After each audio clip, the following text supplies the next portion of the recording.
Hello, everyone, and welcome to today's live panel discussion with a focus on historic mines, hosted by Six. I'm joined today by Scott Eldridge, Canagold's CEO and Director, Rick Van Nieuwenhuis, Contango Ore's CEO and President, Kerem Üzülmez, Metallum Resources CEO, President, and Director, as well as Neil Briggs, Director at Fair Mining. Today's panelists are going to be having a discussion about the unique and historic properties that they work with, and after we'll be moving on to a live Q&A session where we'll be accepting and answering some questions. You can submit your questions using the Q&A panel found on the right hand of your screen at any time during the panel. And as always, this is being recorded. It'll be available to watch in the coming days on Six.com. So to begin with, I'm going to offer the floor to each panelist to introduce themselves, introduce their companies before we really dive into things. Scott, I'm going to bring your slides up. And if you can lead us, I'd greatly appreciate it. Very good. Well, thank you for the introduction, Cam, and thank you to Ron and Bianca and the team at 6IX, and welcome to the audience. Thank you for joining us today. It's a pleasure to be here to present Canagold along with the other companies here today. So my name is Scott Eldridge, and I'm CEO and Director of the company. So before we dive into our flagship asset, which is located in our home province here in British Columbia. And yes, it is, of course, a brownfield project, given the theme of the panel here today. I'd like to walk you through our management team and just explain that we've done this several times before in terms of building successful projects. So my background, I've been in the industry for about 12 years. I originated out of the insurance industry, which I just found a little dry and a little unfulfilling, but it gave me a lot of tools for risk management that apply to the mining industry. So I started off as an equity buy-side analyst with a German fund. From there, I went on to run my own merchant banking firm, and I've been on the issuer side of the business for the last 5 years. So I've worn several hats in the industry, buy-side, sell-side, as well as issuers. The founder and chairman of our company is a name that many people recognize in the industry, Brad Cook. He's also the founder and executive chairman of Endeavor Silver. They're a multi-silver mine operator in Mexico. Brad's a geologist, been doing this 40 years, and he actually had the vision to build our flagship asset into what it is today, based on the previous activity at that site that I'll tell you more about. I'm surrounded by a very strong technical team. Gary Biles is our president and COO, over 40 years in the business. He's a metallurgical engineer. He's built and operated 4 mines. The most notable on that list is Eskay Creek, where he was part of the build and then mine manager with Homestake before they were taken out. Knox Henderson recently joined us as our VP Corp Dev. That's a name that a lot of people would recognize. He was formerly with Great Bear as well as Kodiak Copper, 2 interesting discovery stories in Canada. Troy Gill is our VP Exploration geologist. He spent 15 years with Rio Tinto with 2 discoveries behind his name. And Philip Yee, chartered accountant, he's our CFO. So let's dive right into the project. So New Polaris, it's located in northwestern BC. This is a past producing mine, and it enjoys many benefits of a brownfield site. So the historical production here took place basically from 38 to 51. And they were mining, although very close to surface, underground at a diluted grade of about 10 grams per ton. And during the history of production there, they recovered almost 250,000 ounces of gold, mostly in the gold concentrate.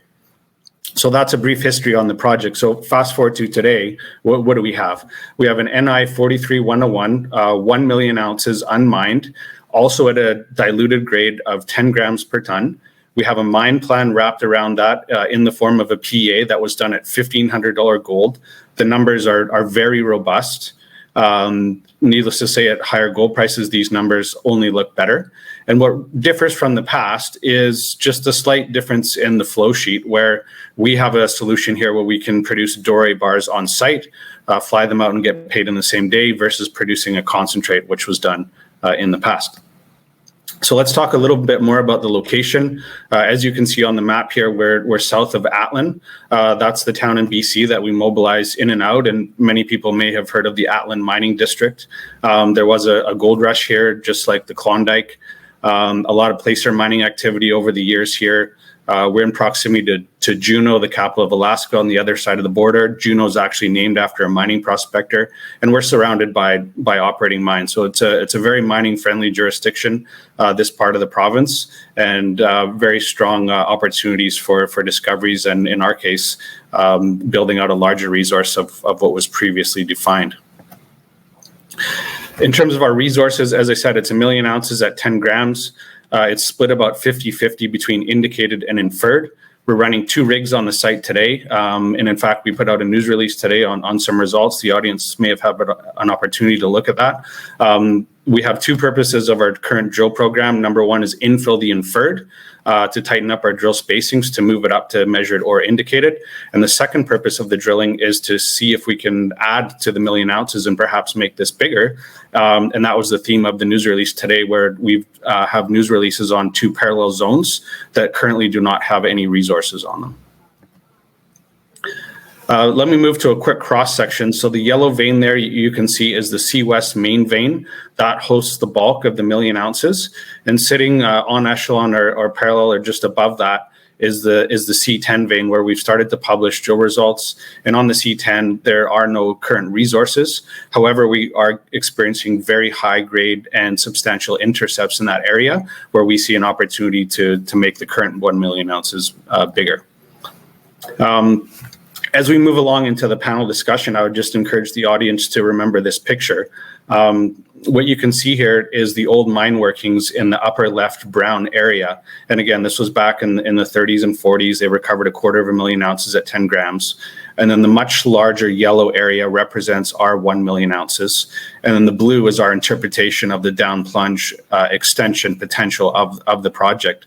So the old timers were only mining close to surface down to a depth of 150 meters. And when Brad picked up the asset, he had the idea here that, yes, this vein system could extend or become bigger, given that it's a mesothermal system. And you see a lot of these in the Red Lake camp of Ontario. So in our case, I think the brownfield production has a lot of benefits, but in particular, it's an exploration tool for us, which led to the opportunity to define the current 1 million ounces that we have. And I hope I haven't gone too far. I know that was some fast speaking there, but I'll wrap it up there with a quick thank you. Awesome. Well, thanks a lot, Scott. And with that, Rick, I'm going to hand the reins over to you. Well, very good, Cam. Thanks very much. And we'll go ahead and dispense with the forward-looking statements. Just a broader review of Contango. We're a U.S.-listed company, currently trading OTC, but we have a pending listing on the New York Stock Exchange. We only have 6.7 million shares outstanding, $25 million in cash. And a strategic investor is the Alaska Future Fund, which is a sub-fund of the Alaska Permanent Fund.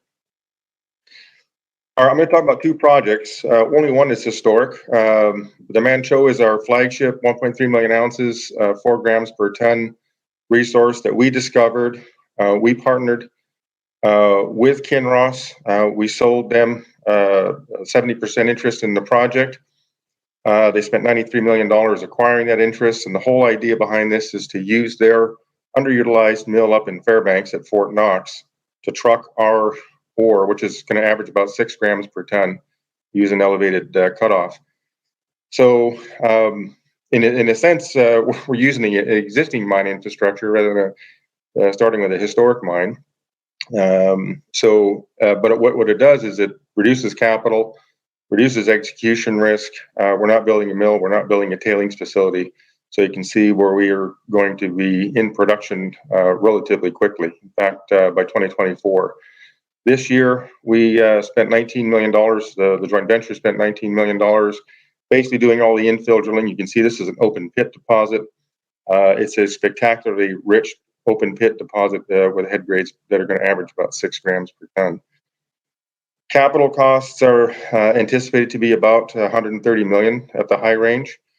Again, we're not building a mill and a tailings facility, so we're keeping our capital costs low.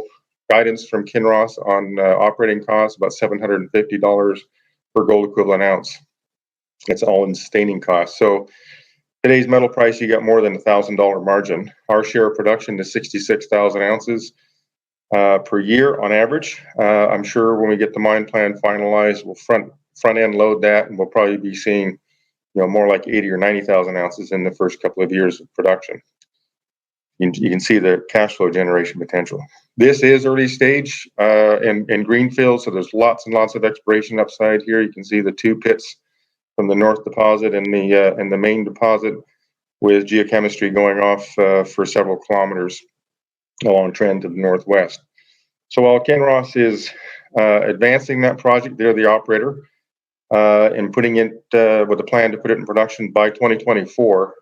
We'll be focused on our historic mine, 100% owned Lucky Shot project, located down in southwest Alaska, just outside Anchorage. Excellent infrastructure here. This property was mined the turn of the 1900s to 1942. It produced about 250,000 ounces of gold, averaging 40 grams per ton. Very similar to what Scott just described, a mesothermal type vein, where pressure and temperature conditions are pretty stable, and so you don't get a lot of variation. When you're in the gold, you're in the gold. Here they produced a 250,000 ounces from just 169,000 tons of ore. So small, narrow vein mining, but very, very productive. It was shut down because of the War Act, which in 1942 shut down all non-essential mining in the United States. It's on patented land, which I think is important, because it's a lot easier to permit things on private land than it is if you're working on either state or federal lands. Our plan, there's an adit that goes in underneath in the footwall.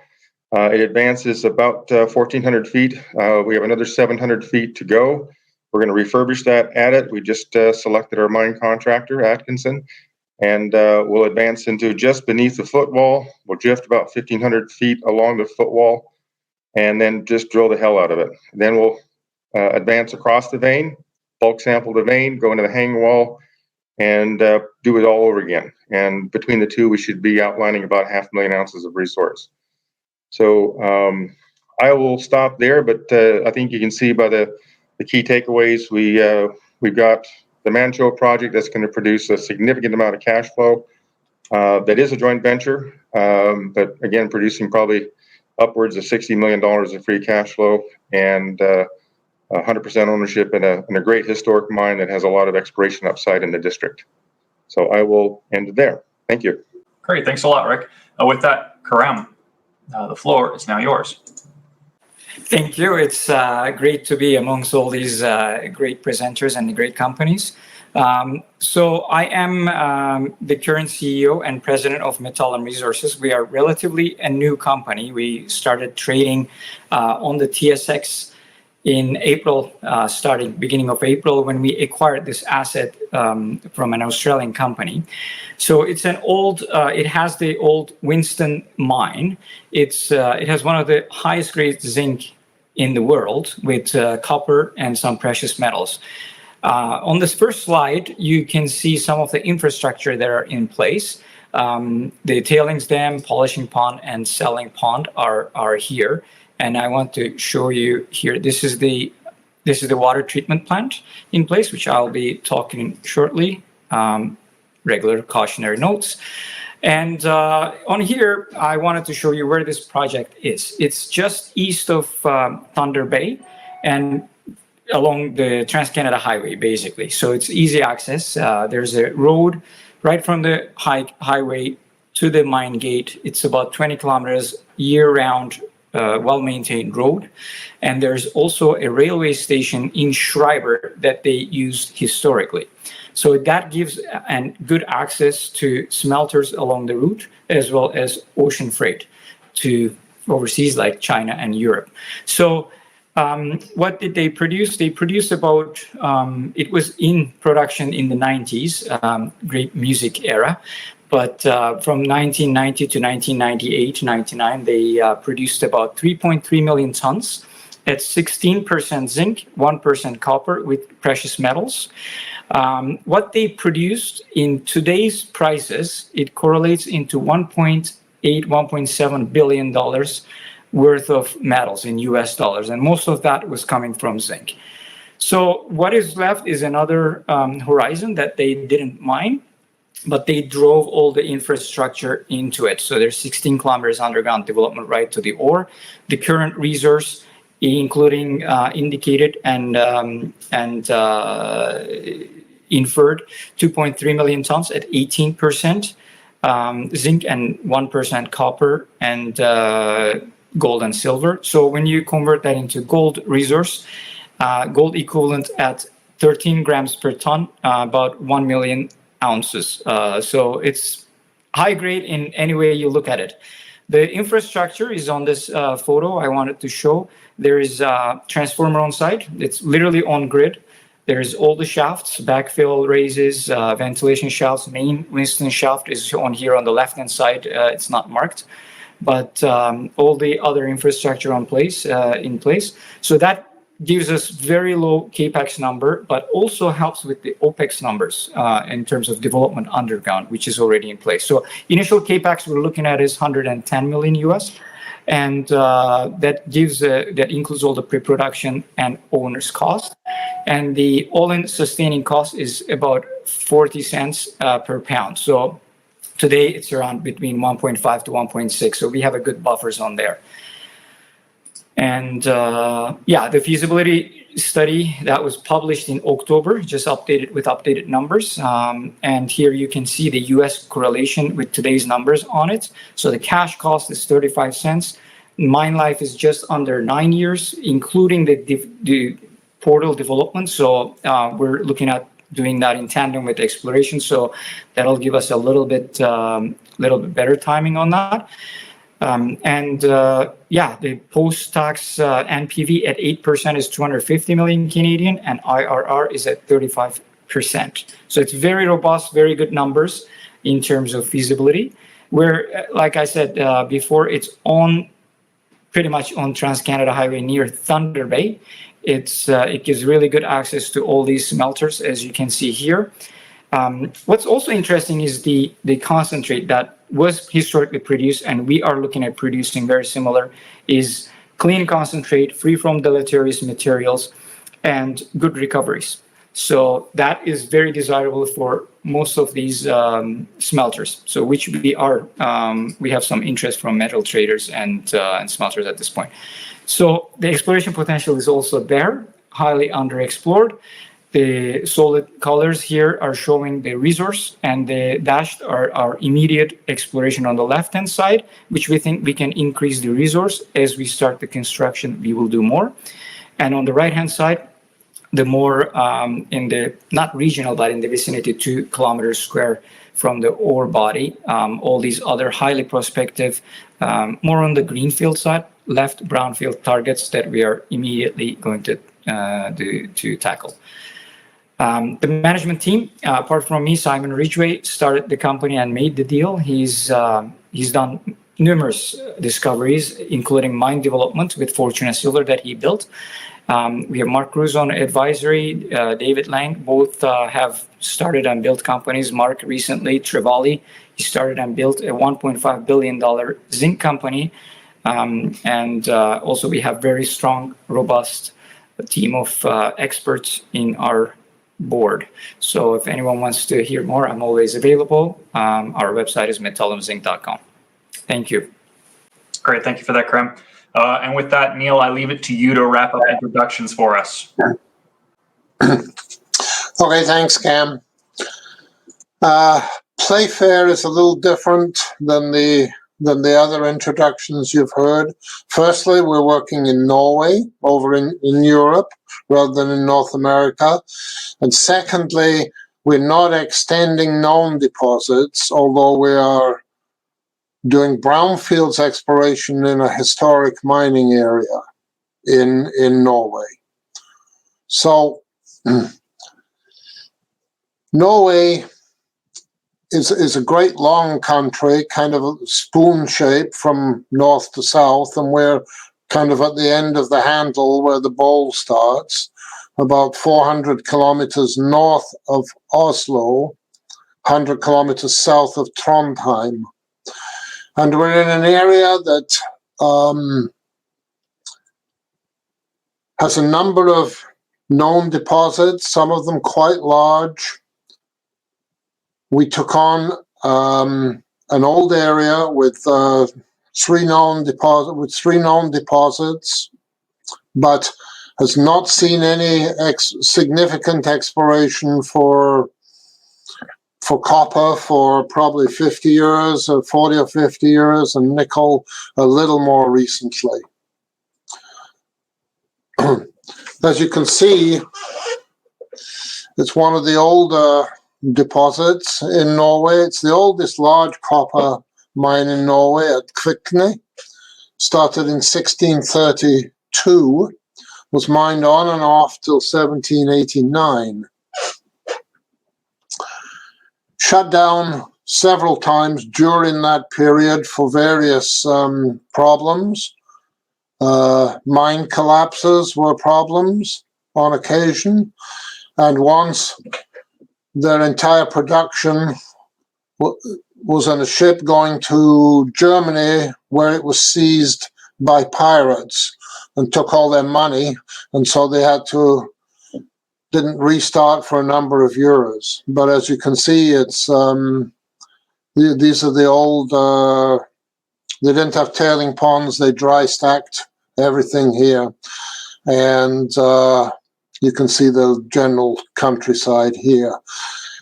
One of the things I like about old areas like this is that, one, you know there's good geology because there are mines. Two, there's good access because they had to get in and mine them somehow. And three, there's usually a whole lot of data available to you at no cost. Now, admittedly, the data from 16 and 1700s is pretty sparse. I mean, maps exist, but other stuff is not that useful. But as you get to more modern times, people have examined all these deposits, they've written papers on them, the government has mapped and sampled them, they've mapped and sampled everything in the area. There are airborne data, there's all kinds of information, both government and industry. And it's usually available to you at essentially no cost. But, you know, you're in an old area like this, which you know has been prospected for 400 years. So if you want to go at this, you have to do something different to what's been done in the past.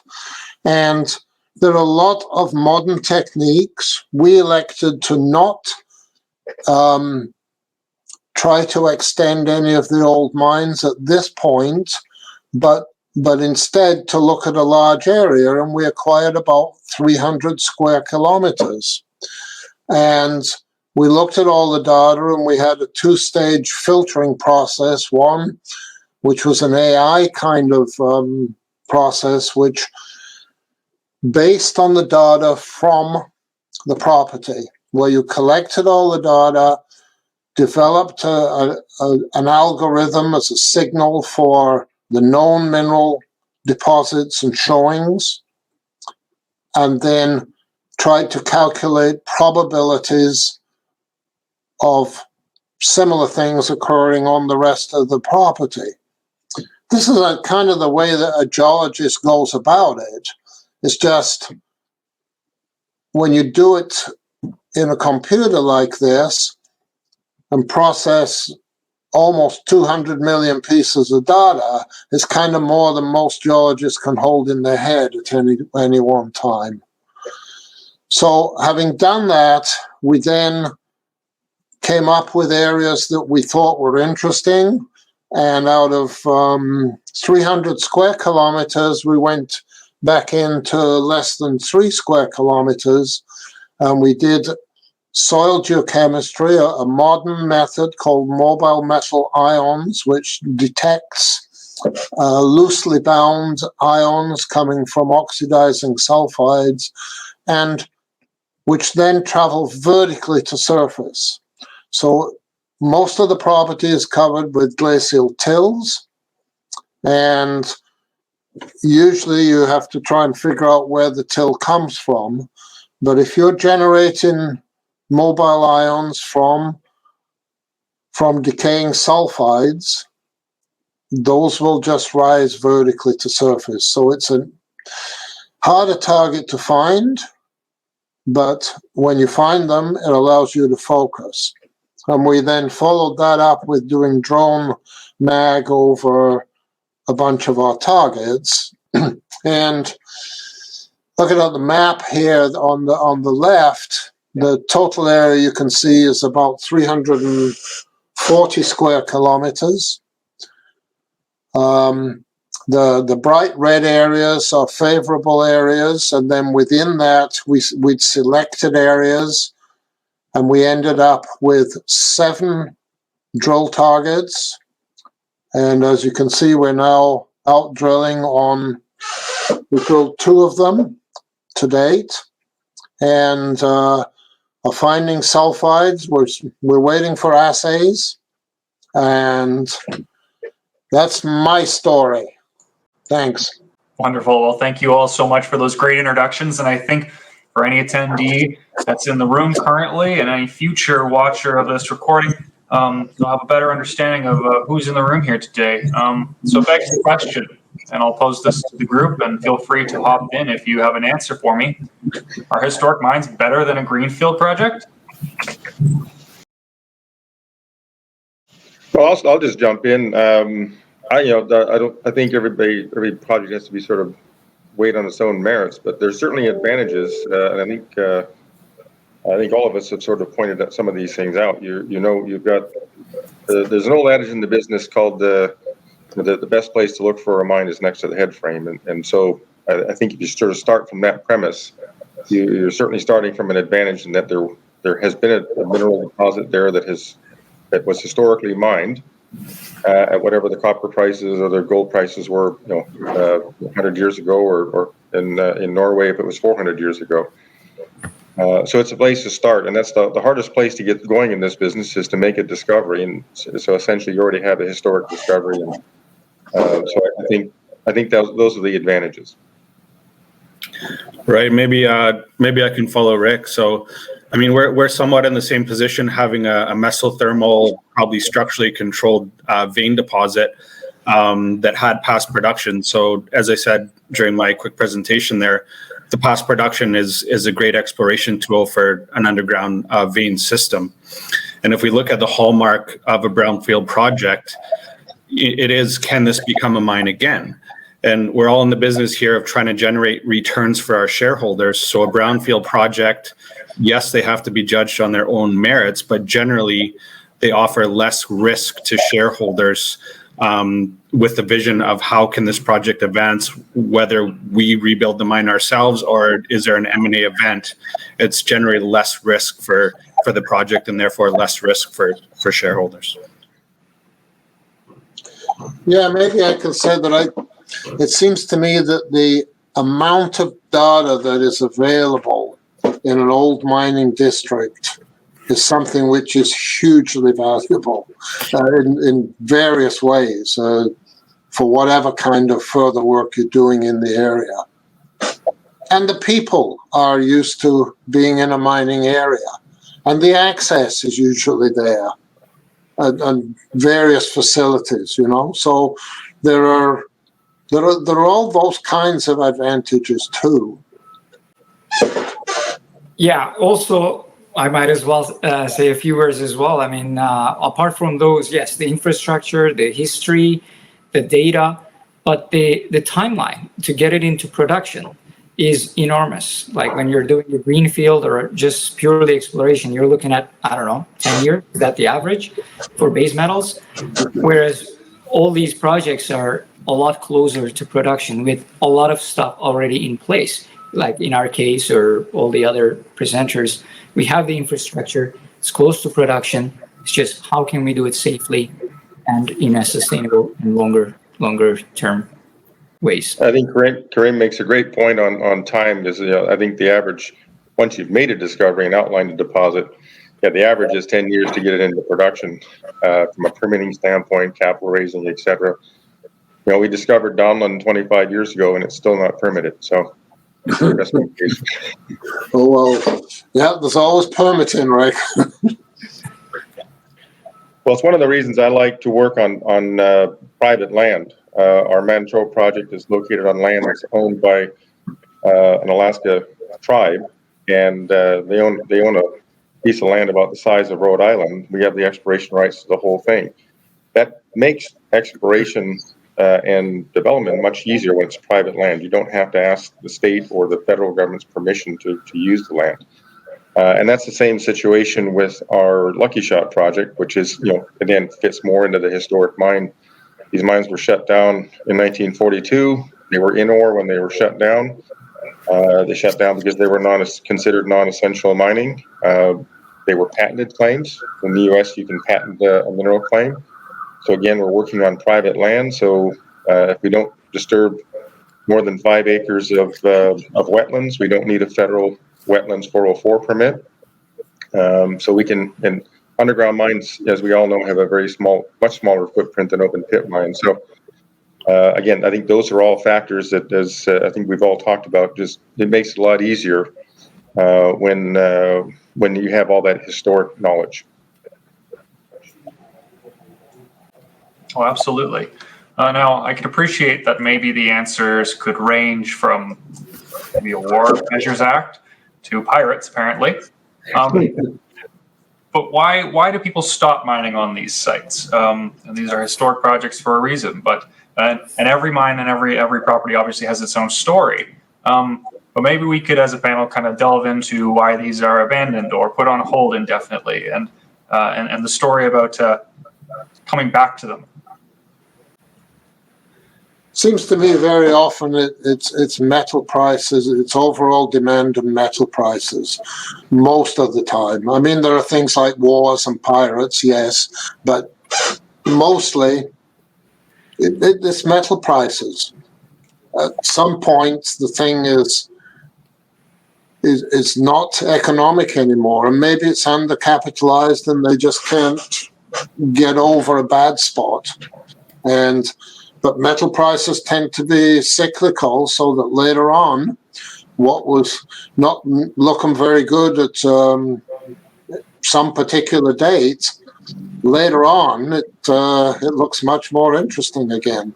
And I'm sure when some of you are looking at reopening old mines, I'm sure some of you are seeing that. Zinc is probably a good example, Karim, Exactly. I mean, it was actually shut down because of the low zinc price at the time. It was floating around $800. They sustained it for a while, but eventually, when they wanted to, get into the bigger area, they shut it down. Where we're looking at more than $3,300 to $3,500 a ton right now, and our cost is low because, again, they're cyclical. If you wanted to do exploration now, you probably can raise funds. Do zinc exploration, but getting it into production, maybe you'll miss the boat by then. Whereas, like all the other presenters, we are very close to production. Great, return on robust economics, whether it's a feasibility study like our case or pre-feasibility. It all shows there. That's where the advantage is also. Yeah, just to follow up on that, traditionally or typically you would see mines shut down due to metals prices, but with Polaris, it's kind of a unique story. They were producing gold in the form of a concentrate, and they would barge it out to a smelter down south in Washington state. And the reason that the project shut down was in 1951. They actually lost a barge of gold concentrate to the Pacific Ocean. It sank in a storm.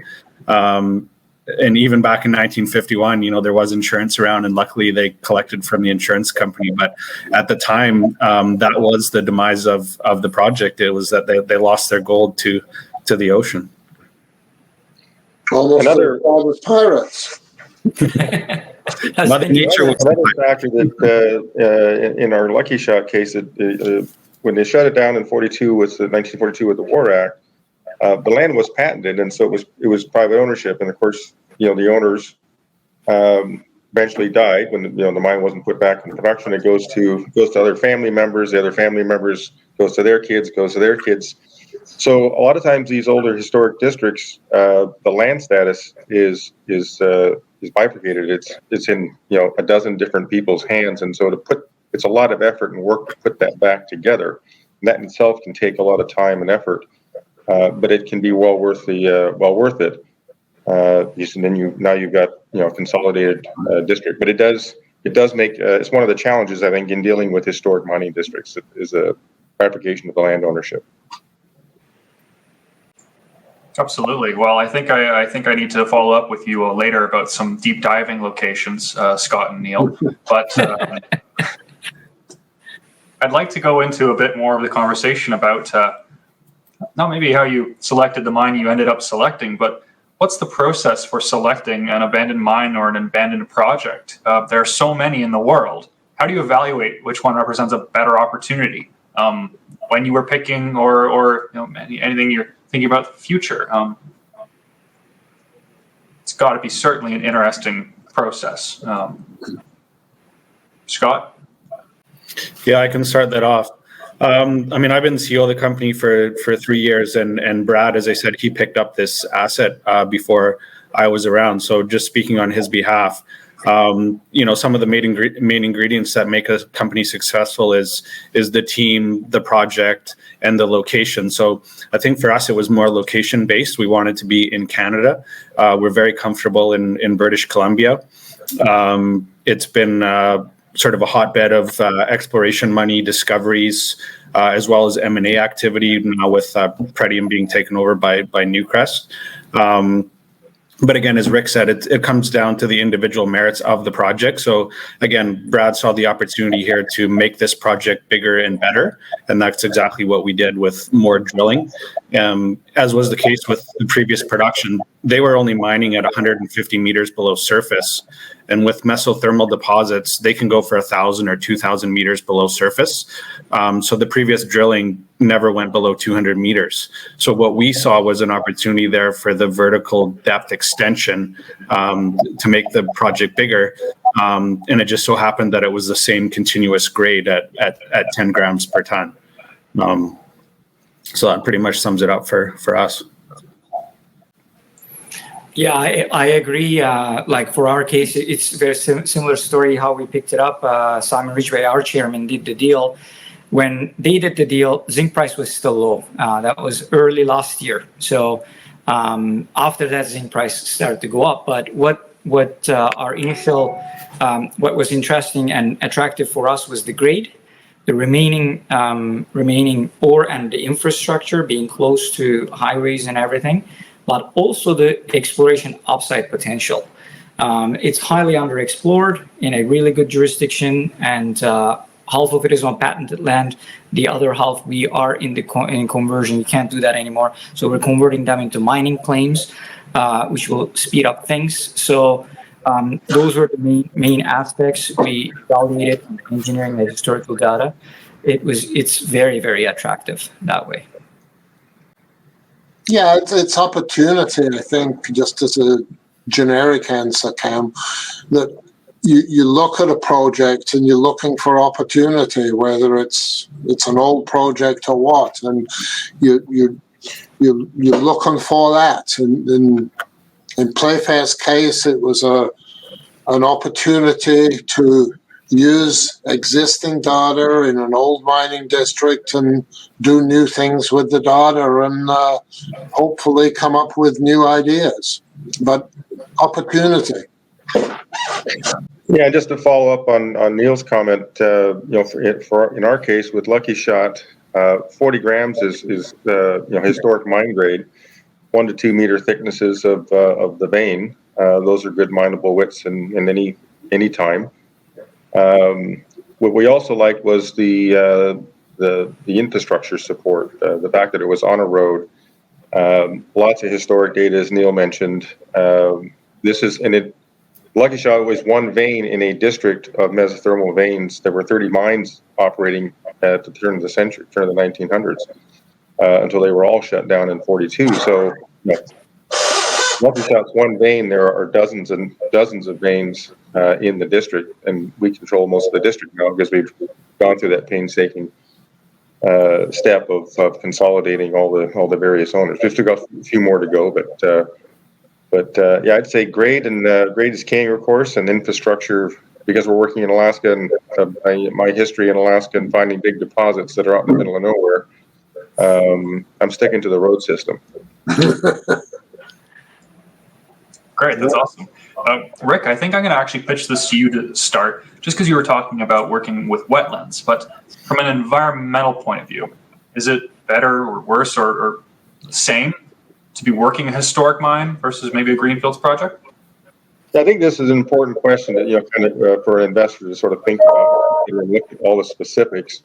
Obviously, when there's been historic mining, there's we didn't used to have a lot of regulations and rules, and so a lot of historic mines are frankly kind of a mess. And that's something you have to take a look at, both when you're a mining company, mining CEO, taking a look at what is the quality of the asset and what are we actually acquiring here. Am I acquiring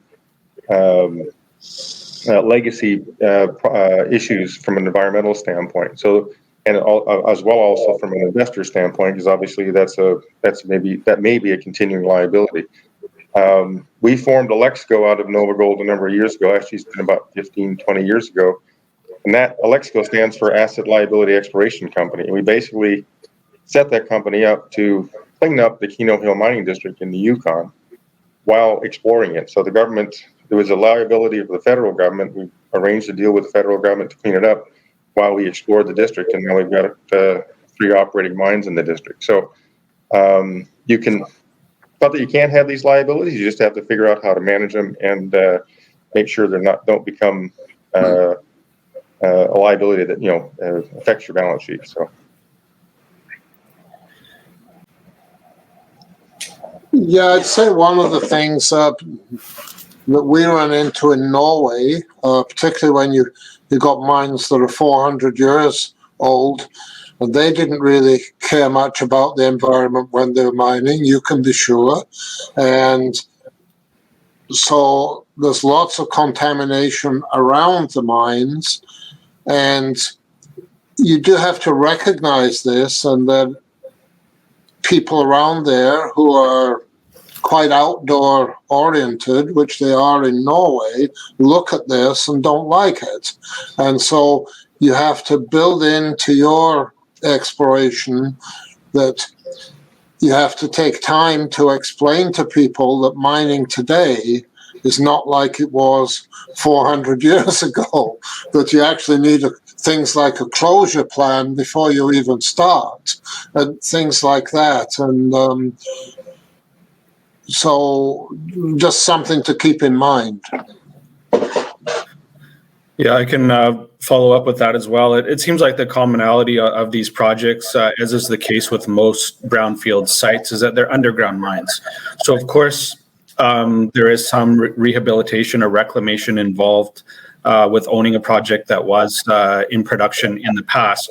But generally, underground mines have a relatively small environmental footprint. So, in our case, there's a bit of reclamation work to do, but that's something that we're happy to do on an ongoing basis. But the benefits far exceed the negatives. The flip side of the coin is also, from a financial perspective, is there a cost savings to some of the previous activity?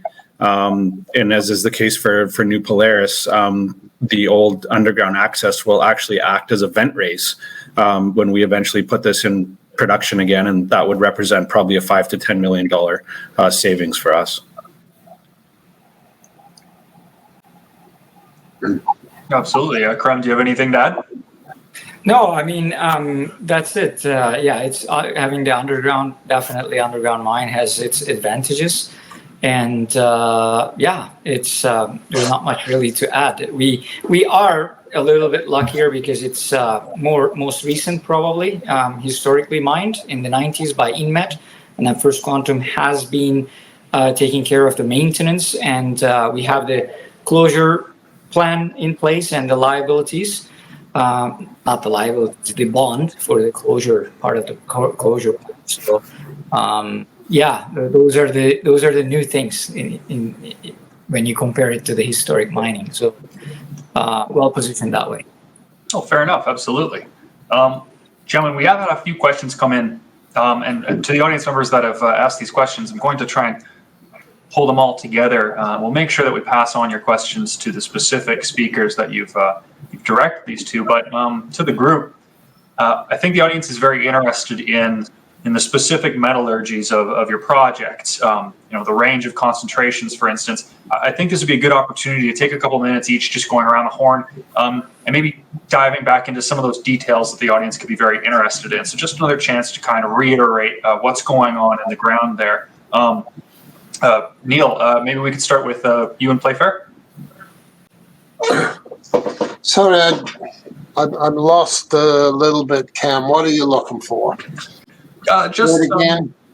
Specifically, actually, one of the questions was directly to you, but what is the range of concentrations of base metals that you've detected in and around the old mine? Oh, okay.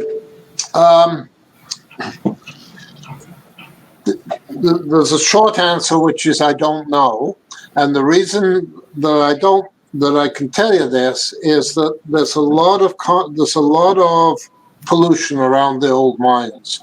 So normally you go into an area, you're going to establish find a place to do some test work and see what responses you get from known mineralization.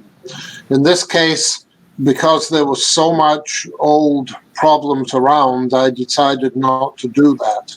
What I can say is that we did a couple of thousand MMI samples over a large area. And for example, and these are copper mines we're talking about, and the background copper number was about 135 parts per billion. But we found anomalies out far away from old mines where we got numbers of more than 50,000 parts per billion, like 300 or 400 times background. I did do a little work around one old mine and got numbers like 30, 40, 50,000 parts per billion, but I only did a little bit of work because I could just see looking at it that it wasn't going to be that meaningful to me. No, fair enough. Thank you. Prem, maybe you could talk about your project. Yeah, so we looked at the historic concentrate and ore recoveries versus the recently done met test that was done in 2019. So the zinc recoveries were around 96, 97 production, 96 met work. And then the concentrate recoveries were around 53 on the production and 54% on the met test work average. And the copper was around 30 to 33% respectively on the concentrate. So our feasibility study was based on the lower numbers just to be conservative. But that's considered as good recoveries for concentrate, and having the free from deleterious materials gives us the advantage as well. Right, okay. Rick, you were specifically asked about the metallurgy at Lucky Shot. Well, go ahead. Yeah, I was just going to say, great metallurgy is important for a gold deposit, and Lucky Shot is basically a mesothermal vein with very low sulfide. There's probably less than 2% sulfide in the vein material. The gold is free gold. If I had some photos, you can see, go onto our website, you can see the free gold nature of the deposit. We've done a lot of metallurgy, and historically there's been a fair bit of modern metallurgy done. And we're probably getting plus 50%, 50-60% of the gold as a gravity concentrate only, so no use of cyanide. And so our plan, it gets back to permitting. If you're permitting a relatively small and high-grade mine with gravity only and not using cyanide, that's something you can get. In fact, that's something we could revitalize our permits with right now. We're on private land. We don't have to get anybody else's permission to do this. And so long as we're doing the dry stack of the tails, we'll process the tails elsewhere. Again, there's nothing to dispose of. So we kind of take a holistic view of this. We've got high grade. Grade's king again. It's the best thing to work with. We've got a significant amount of the gold that we can recover. We think our head grade is going to be in the 20-gram range. It was 40 grams historically, but those were different conditions, different cutoff grades, etc. So we're looking at more probably the 20-gram grade. If we can get 50% of it with just gravity, and then I've got 10 grams in my tails, I can find somebody with excess mill capacity and process it there. Or I can worry about permitting a cyanide process facility myself if that makes more sense from a risk capital standpoint. So, but that's the plan that we're moving forward with. Just simple gravity, at least for a first cut at Lucky Shot. Great, thank you. And Scott, maybe you could just dive into some of the specifics about what's going on the ground at your project. Right. So the previous production at Polaris during the 30s and 40s was done at a grade of 10 grams, again, mining underground. And they produced a gold concentrate. And then towards the last 2 years of mining there, they started to use a small scale roaster to be able to produce doré bars on site, which has many cost advantages versus producing a concentrate. With a con, you've got a working capital exposure, TCRC, shipping insurance, various penalties at the smelter.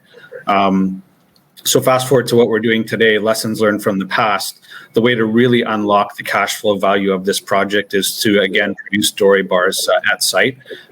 We looked at 3 different metallurgical processes, and our PEA flow sheet allows us to produce 90.5% recovery rate on the gold and produce doré on site.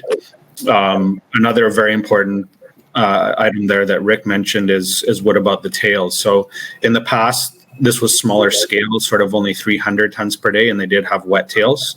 Our operation is based on a 750 ton per day mill, and we're taking the tails a step further in terms of ESG. So we would have a combination of dry stack tails combined with backfill, which is probably the most environmentally friendly way to move an underground project forward. Okay, great. Well, gentlemen, look, I'm aware of the time, but I want to still take an opportunity so that you can each go over maybe some upcoming catalysts and also, provide some parting words for the audience members before we wrap up for today. So, minute or two each. Let's go around the horn one more time. What's coming up? What's what's new? And what do you want to leave with investors today? I think we're going to go backwards in the order we just did. So, Scott, I'm going to go right back to you. Great, thanks, Cam. So what's happened recently with us? Last week, we closed a financing. It was $5 million Canadian flow through done at 50 cents with no warrant. Obviously, use of proceeds is to drill. We're currently finishing up a 24,000 meter drill program with a fully staffed 20-person camp, 2 rigs on the site. This financing that recently closed will allow us to drill throughout the winter. So our project is somewhat unique for British Columbia, where we can drill year-round, given our proximity to tidewater, as well as our relatively low elevation. So we're very excited to drill through the winter when the assay labs will be less backed up. We had a news release out today on more high-grade results in new zones that don't currently contain any resources. So in terms of upcoming catalysts, it'll just be more high-grade drill results, and watch for news releases from us for them every 2 to 3 weeks over the coming months into February and March. Great, thanks a lot, Scott. Rick, the floor is yours. Yeah, a lot of catalysts coming up. I think the near term is probably our uplisting to the New York Stock Exchange American. That's a significant catalyst for us. And at the project at Lucky Shot, we'll be finalizing our contract with our underground miner, and then we'll be at the face and advancing the face to get in the footwall and then get the drills in there. And like Scott, we can when you're underground, you can work year round. It's another nice advantage of being underground. So there'll be those are several catalysts in there, and of course at our Manh Choh project. We're looking to complete the feasibility study next year, and we start construction next summer on the project. So you'll see, that project advance, and that means we're just, another step closer to cash flow, which again based on Kinross's guidance. And again, this is not an earning arrangement with Kinross. They paid $93 million for their share of Manh Choh. So they're eager to get this going. And again, we don't have to build a mill and a tailings facility. So from a permitting standpoint, it's drill and blast, load it on the trucks, and get it up to the Fort Knox mill. So when we're in production, we'll be generating plus $60 million of free cash flow a year. So to figure out what to do with all that cash, I think we can probably dividend half of it back to the shareholders, and maybe use the other half to continue to explore and look at other opportunities. Wonderful. And over to you, Krem. Yeah, thank you. We are looking at obtaining the dewatering permit in the first quarter of the new year, and then immediately after that, in the spring, towards the summer, start dewatering, and then open, the decline construction as well as some minor construction in the new year, and advance the project into production in the following year at the very latest. In the meantime, while we're doing that, we're looking at doing some more exploration so that we can bring this Canada's next zinc mine into production at an early stage. Just a quick answer to the question on zinc prices. Zinc prices are expected to go up in the 15 to 20% year after year in the next 5 years. I met with analysts in London and during the week of LME, and the consensus was there's 5 million tons of more zinc needed in 5 to 7 years, and most probable mines are going to only supply with 3.5 million. So there will be deficit for a while. Short answer. Great, thank you so much. And Neil, I'm going to pass things back to you to wrap us up again.